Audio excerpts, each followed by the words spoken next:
Hey folks, Ben Starr here. It is the middle of fall, and fall is when all of my favorite pie ingredients come into season.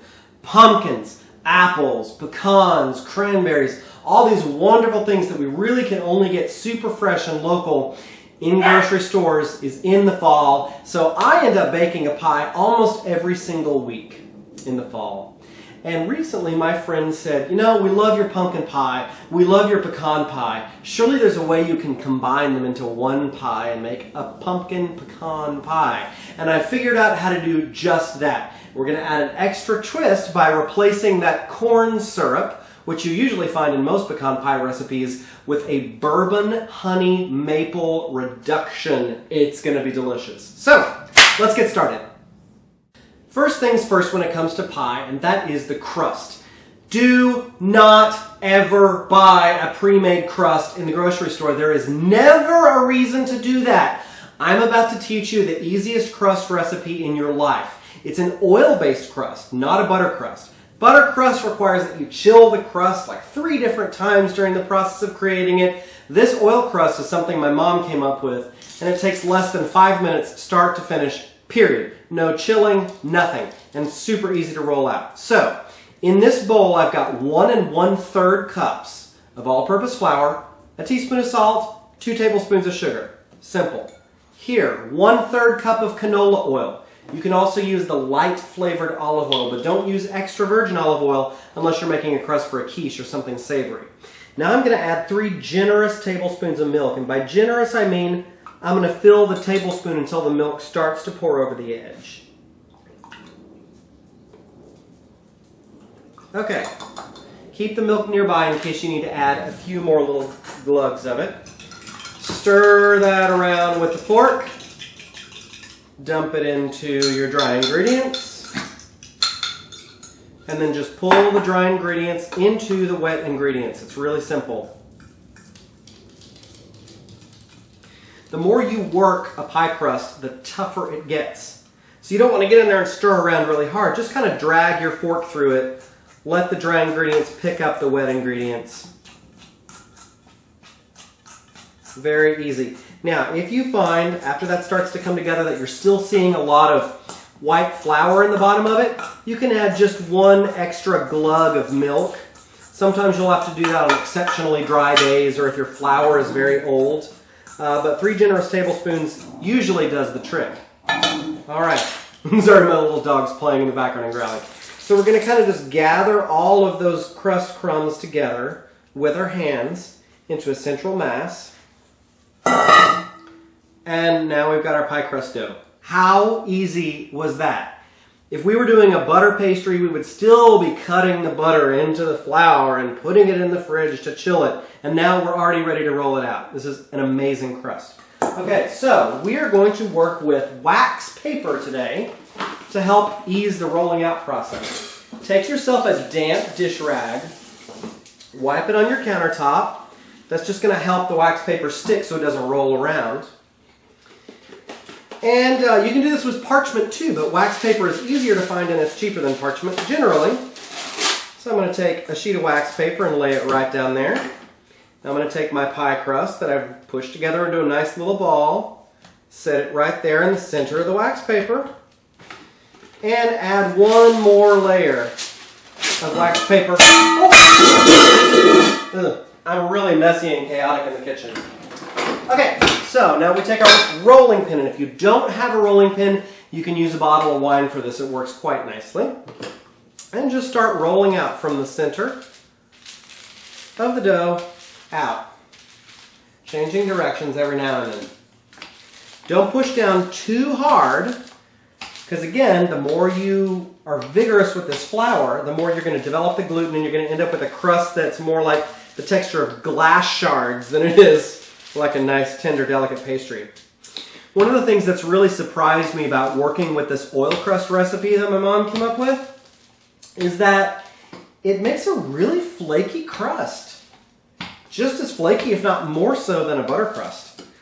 And the olive oil really makes a flaky crust. So if you can get a hold of the light olive oil, or they call it the second pressing or pomace oil, you can really make an incredibly delicious, light, flaky, tender crust that will just blow anybody away that's accustomed to having butter pastries.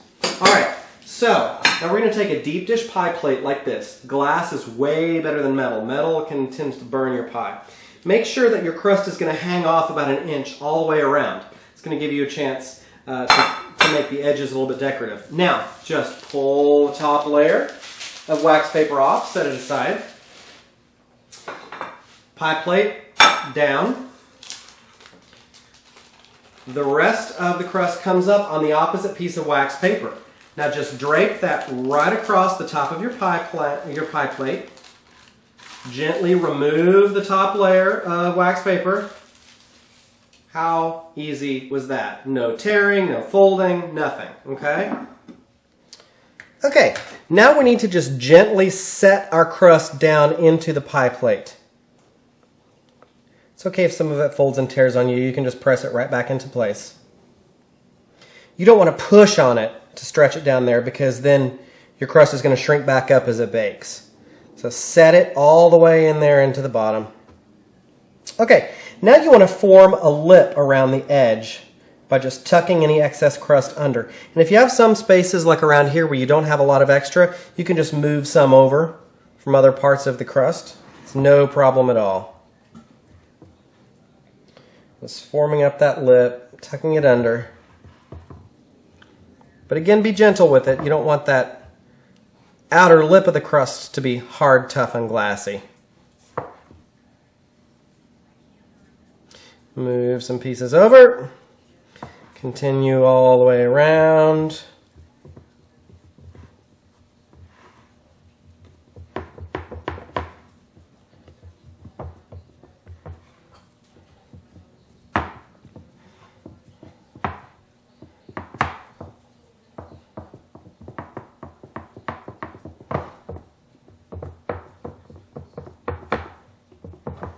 Okay, now we're going to flute the edges of the crust. This is purely decorative, and it's quite simple. I'm just going to take 2 fingers here, 1 finger here, and push the crust between them just like that. It could not be easier. This is not precise. Just go nice and quick around the edge. Pie is a rustic dish. It's not supposed to be precise and perfect.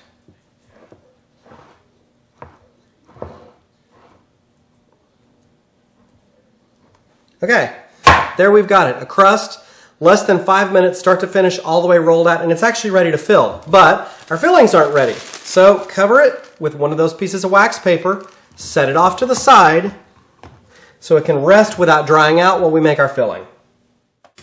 So obviously we're making 2 separate fillings because this is a pumpkin pecan pie. In my bowl here, I have 1 cup of homemade pumpkin puree. And if you want to learn how to make your own homemade puree from pumpkins, check out my other video on YouTube called Ben Starr's Real Pumpkin Pie No Cans. It's super easy to make your own homemade pumpkin puree. You can even do it from your jack-o'-lantern at Halloween after you've done carving it and set it out for the night. Don't let anybody tell you you cannot make pumpkin pies or anything pumpkin from a jack-o'-lantern pumpkin. Any kind of pumpkin produces excellent puree to cook with. All right, so 1 cup of pumpkin puree. To that, I'm going to add a 1/4 cup of firmly packed brown sugar, light or dark, it doesn't matter. Dark just gives you a richer flavor. And a couple of tablespoons approximately of white sugar. Now we're going to add a couple of tablespoons, about, more or less, this recipe isn't particularly picky, of sour cream for some nice added richness and fat. We're going to add 1 whole egg, and then we're going to add the yolk of a 2nd egg. So just take that white off. You can discard it or keep it for making meringue or something like that later on, or for using another recipe. But discard 1 white, because you're just going to use that 1 extra yolk. And that's not only going to help our pie set up a little bit firmer, but it's also going to add richness too. I'm going to add about a teaspoon or 2 of vanilla. And now it's time for our spices.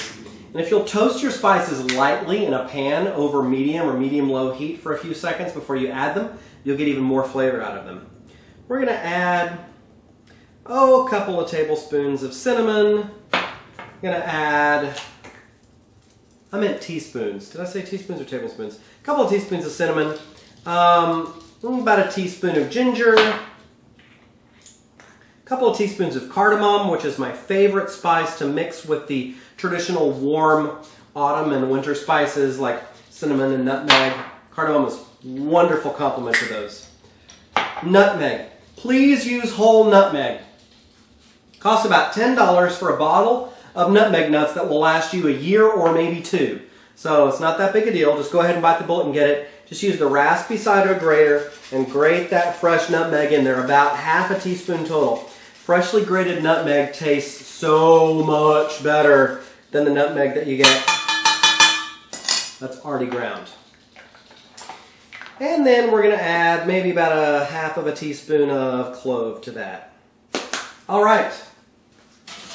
We're going to take a whisk, stir that up until it is nicely combined.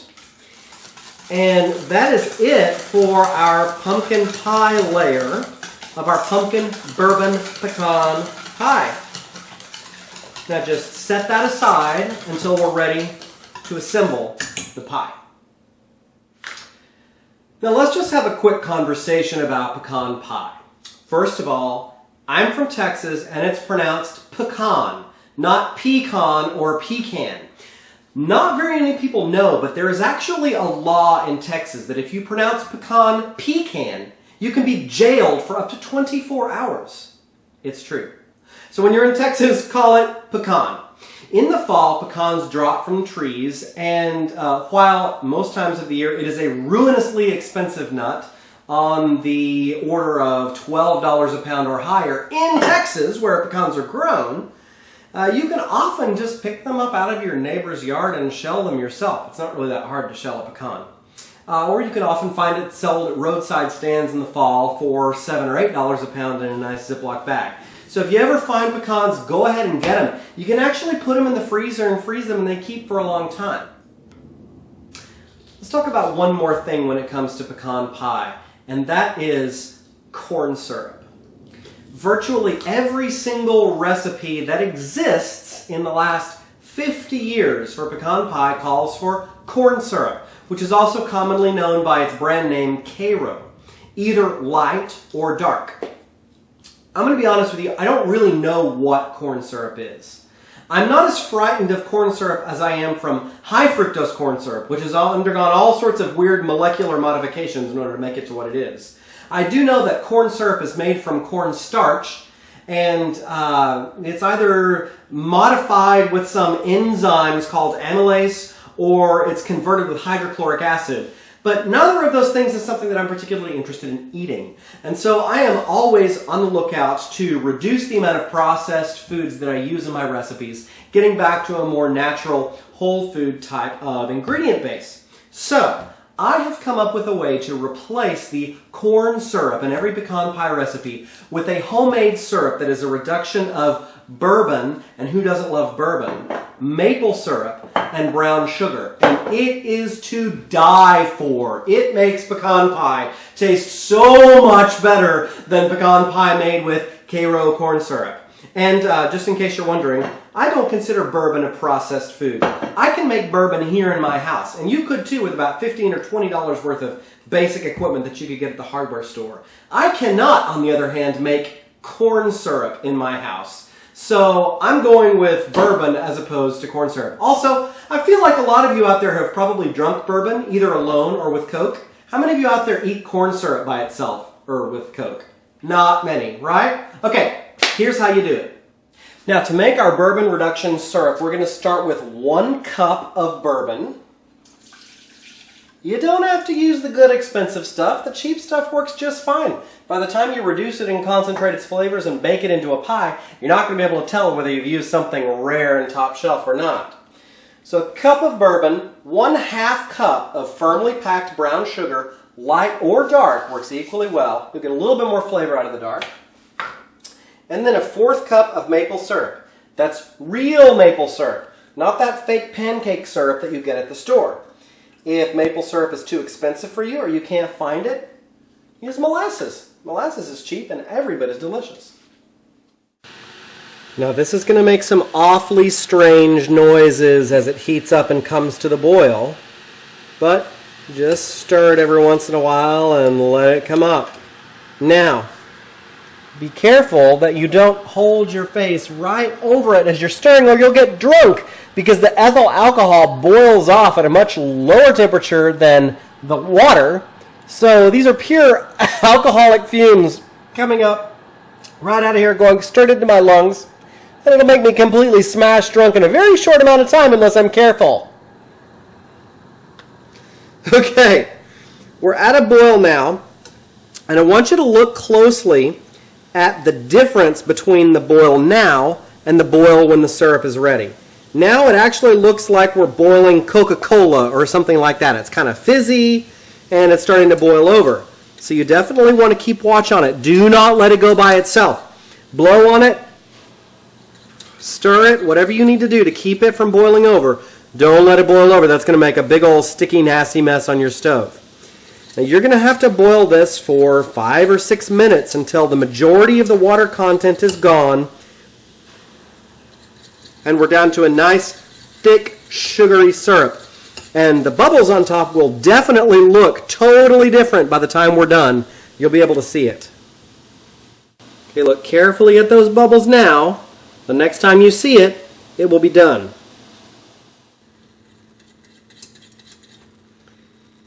Okay, now look at these bubbles.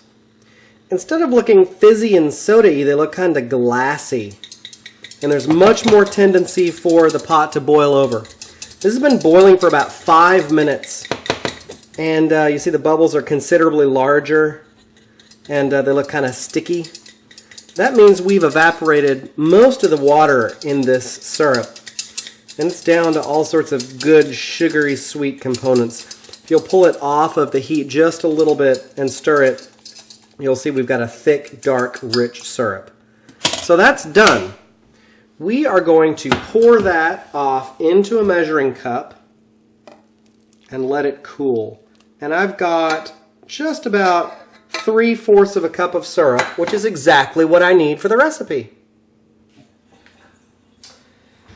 So let your bourbon reduction syrup cool for just a little bit, and now you're going to pour it into your container. If you end up with slightly more than 3/4 of a cup, reserve the rest of it, put it in your coffee, pour it over some ice cream, do something with it because it's really delicious.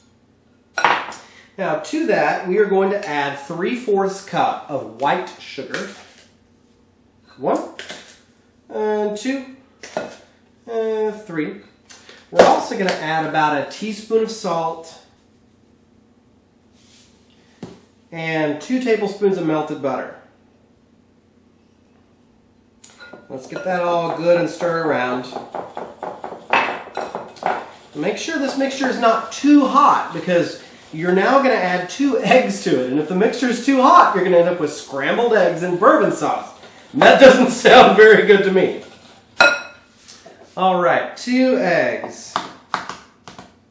1, I'm going to stir it up. And 2. Very good.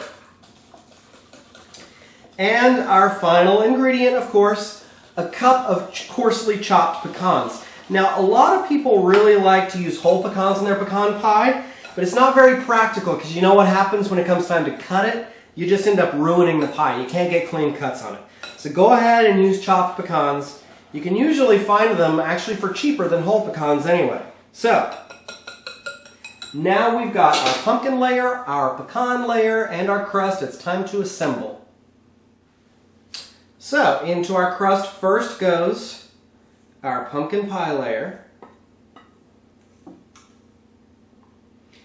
And you want to smooth and even that out. Very nice. And then on top of the pumpkin layer, gently, very gently pour the pecan layer. And even that out. And on a deep dish, pie crust like this, we have just about filled it practically to the top. Now transfer this very carefully to the center rack of a 325 degree oven, and it's going to bake for 1 hour and 45 minutes.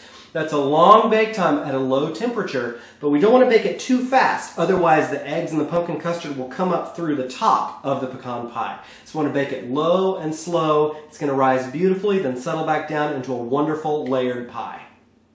Okay, it's been 1 hour and 45 minutes, so I'm going to test my pie by taking an ordinary table knife like this. That looks good. Insert it right into the center, and it comes out. If it doesn't have any streaks, we're doing good. You've got a little spot here, but that's a little piece of pecan, so the pie is ready to come out of the oven. And it is hot. Now I'm going to put this on a cooling rack, and you've got to let it cool for 2 hours before you try to cut into it. If you cut into it right now, it's going to completely fall apart. So be patient, let it cool. So my pie has fully cooled, it is ready to be eaten, and I guarantee you, this pumpkin bourbon pecan pie will be one of the most delicious things you have ever tasted. And we made it without corn syrup. For the recipe for this pie and lots more, hit my website, benstarr.com. Thanks for watching. Have an awesome day.